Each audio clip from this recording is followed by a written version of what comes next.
পাশের বাসার মহিলা, আমি মানে লাইভে ডিরেক্ট আমি বলবো যে আমার সংসারটা ভাঙার পেছনে মূল দায়ী হচ্ছে ওই পাশের বাসার মহিলা। পাশের বাসার মহিলা যদি আমাকে নিয়ে কোনো ধরনের কোনো টপিকে কথা না বলতো তাহলে আমার সংসারটা কখনোই শেষ হইতো না, ঠিক আছে? কখনো অনেকেই মানে আমাকে যে এত অপমান অপদস্থ করানো হলো, এত কিছু আমি ফেস করলাম, সেই জিনিসগুলো না সবাই কেমন যেন ভুলে যাচ্ছে, ঠিক আছে?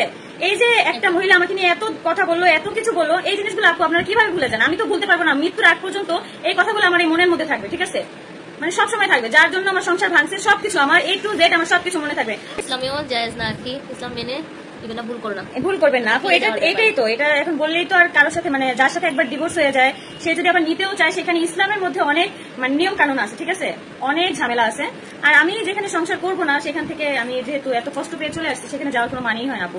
আর মানুষ যায়, ঠিক আছে, সেখানেও একটা ব্যাপার থাকে, মানে যেই রকম ভাবে পাশের বাসার মহিলা, আমি মানে লাইভে ডিরেক্ট আমি বলবো যে আমার সংসারটা ভাঙার পেছনে মূল দায়ী হচ্ছে ওই পাশের বাসার মহিলা। পাশের বাসার মহিলা যদি আমাকে নিয়ে কোনো ধরনের কোনো টপিকে কথা না বলতো তাহলে আমার সংসারটা কখনোই শেষ হইতো না, ঠিক আছে? কখনোই। আচ্ছা ঠিক আছে আপুরা,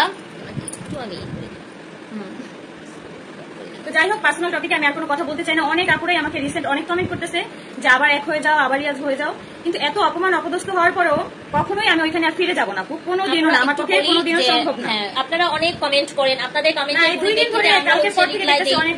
রিপ্লাই দেয়। হ্যাঁ, আমিও ছোট ছোট অনেক ধরনের ক্লিপ আমাকে পাঠায় বলে কি আপু বলো তো আখি আপু কি এটা এরকম কিছু বলছে না? পুরো আখি আপু আমার কাছে এরকম কিছু বলে নাই। আমি তো পার্সোনাল টপিকে আপু যে আমার এত কাছে তার সাথে কোনো কথা বলি না, এত সময়ও নাই, আপনারা যে বারবার আমাদেরকে নক করেন এটাও নাই। এই যে এখানে অনেকেই মানে আমাকে যে এত অপমান অপদস্থ করানো হলো, এত কিছু আমি ফেস করলাম, সেই জিনিসগুলো না সবাই কেমন যেন ভুলে যাচ্ছে, ঠিক আছে? এই যে একটা মহিলা আমাকে নিয়ে এত কথা বললো, এত কিছু বললো, এই জিনিসগুলো আপু আপনারা কিভাবে ভুলে যান? আমি তো ভুলতে পারবো না, মৃত্যুর আগ পর্যন্ত এই কথাগুলো আমার এই মনের মধ্যে থাকবে, ঠিক আছে? মানে সবসময় থাকবে, যার জন্য আমার সংসার ভাঙছে, সবকিছু আমার A to Z আমার সবকিছু মনে থাকবে, আমার সবকিছু সবসময় মাথায় থাকে। এত কিছু হওয়ার পরও এখানে কখনোই এক হওয়া পসিবল না, আমার পক্ষে তো কোনোদিনও পসিবল না। আমার পক্ষে সেখানে আমার ছেলের ভরণ পোষণের দায়িত্ব নেই আর না নেই, আমার ছেলের সাথে দেখা করুক আর না করুক, সেখানে আমার পক্ষে কোনোদিনও মানে সবকিছু মিলিয়ে মানে সবকিছু মেনে নেওয়া কোনোদিনও পসিবল না, কখনোই না, প্রশ্নই আসে না সেখানে। আজকে আমাদের এখানে একটা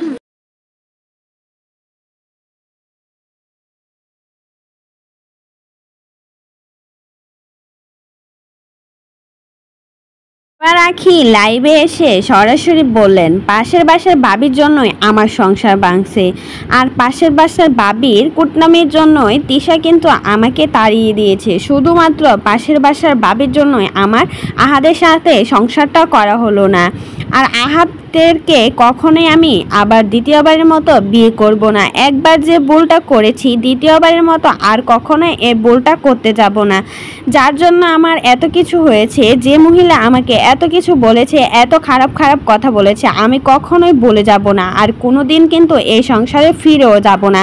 আর যতই বলুক না কেন তারা আমাকে নিতে, তারপর আমি কখনোই যাব না, আমার কোনো ইচ্ছা নেই তাদের সাথে থাকার। আর তিশার সাথে তো কখনোই না কেন, তিশা তো কম বলে নাই আখিকে নিয়ে, বাজে কতটা কথাই বলেছে। এখন আবার তিশাদের ভিউ কমে গেছে বলে আখিকে নিয়ে টানাটানি শুরু করছে, আবার আখিকে নেওয়ার চেষ্টা করছে।